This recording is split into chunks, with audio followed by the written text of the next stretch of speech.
Локалните власти може да останат без струја, а централната власт не презема ништо. Од ЗЕЛС велат дека 3 месеци чекаат одговор од владата за предлог мерките со кои треба да им се помогне со екстремно високите сметки за електрична енергија. Веќе 3 месеци не е одговорено, побаравме и состанок да се одржи за на маса да може да се образложат од страна на управниот одбор кој што брои 22 члена од делот од редот на градоначалниците низ Македонија и последната информација која што ја имаме, тоа беше побарано од пред прилика 10 на дена, дека во термин некаде меѓу денеска и 23, тоа е среда, дека ќе испорача владата термин кога да може да се седне да се разговара врзано за ова кој што го имаме како проблем.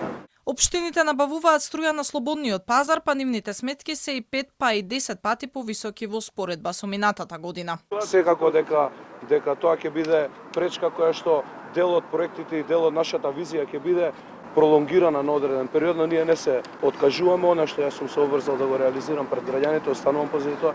На удар се јавните претпријатија кои досега тонеа во наследени долгови, а моменталната ситуација дополнително создава проблеми. Од јавното претпријатие Комунална хигиена вела дека во ОД ги менуваат оперативните планови со цел да заштедат. Треба да знае и владата дека оваа нова настаната ситуација треба да им помогне на јавните претпријатија, бидејќи проблемите се сериозни, не се само наши, туку светски проблеми. Очекуваме помош.